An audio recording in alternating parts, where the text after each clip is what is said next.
ರಾಮನಗರದಲ್ಲಿ ನಂಬರ್ 1 ರೇಷ್ಮೆ ಬಿಸ್ನೆಸ್ ನಮ್ಮದೇ. 100 ಕೋಟಿ ಆಸ್ತಿ. ನಮ್ಮ ರೇಂಜ್ಗೆ ದೊಡ್ಡ ದೊಡ್ಡ ಸಂಬಂಧಗಳೇ ಬರ್ತಾ ಇದೆ. ಆದ್ರೆ ಏನ್ ಮಾಡೋದು? ಈಗಿನ ಕಾಲದ ಮಕ್ಕಳು ನಮ್ಮ ಮಾತು ಕೇಳ್ತಾರ? ಪ್ರೀತಿ ಗೀತಿ ಅಂತಾರ. ಪುರೋಹಿತ್ರೆ, ಒಳ್ಳೆ ಮುಹೂರ್ತ ನೋಡಿಡಿ. ಏನ್ರಿ ಅಣ್ಣನ ಹತ್ರ ಒಂದ್ಸಲ ಅಯ್ಯೋ, ನಾನು ಮಾತಾಡ್ತಾ ಇದ್ದೀನಿ ತಾನೆ, ಮತ್ತೆ ನೀನೇನೆ ಮಾತಾಡೋದು? ಏನಪ್ಪ ಸುಮ್ಮನೆ ನಿಂತಿದ್ಯಾ? ಬೇಡಣ್ಣ, ಅವಳು ಇನ್ನೂ ತುಂಬಾ ಸಾಧಿಸ್ಬೇಕು. ಇಷ್ಟು ಬೇಗ ಮದುವೆ ಮಾಡಲ್ಲ. ಅಲ್ಲ, ಸ್ವಂತ ಅಪ್ಪನಂಗೆ ಫೀಲ್ ಆಗ್ತಾ ಇದೆಯಲ್ಲಪ್ಪ. ಸಾಕಿದ್ಯಾ ಅಷ್ಟೇ. ಅಲ್ಲ, ಈ ಹೆಣ್ಮಕ್ಳು ಅದೇನ್ ಸಾಧ್ಯ ಮಾಡಕ್ಕಾಗುತ್ತೆ? ಕಳ್ಸ್ಕೊಡ ಹುಡ್ಗಿನ. ಕೋಟಿ ಗಟ್ಲೆ ಆಸ್ತಿ ಕೊಡ್ತೀನಿ.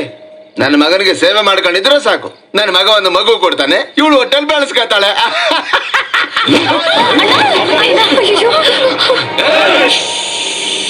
ಮಾತಾಡ್ಬೇಡಿ.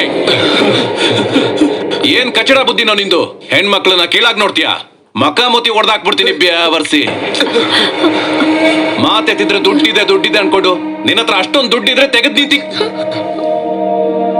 ನಿನ್ ತಲೆ ಮೇಲೆ ಇಟ್ಕೋ. ಸರಿ, ಮದ್ವೆ ಮಾಡ್ಕೊಟ್ಟೆ.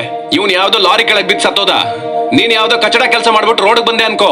ಫ್ಯಾಮಿಲಿ ಪರಿಸ್ಥಿತಿ ಏನೋ ಅದೇ. ಅವಳೇನಾದ್ರೂ ಸಾಧನೆ ಮಾಡಿದ್ರೆ ಯಾವ್ದಾದ್ರು ಕೆಲಸ ಮಾಡಿ ನಿಮ್ಮನ್ನ ಸಾಕ್ಬೋದು ತಾನೆ. ಎದಳು, ಕಳಿಸ್ಕೋ.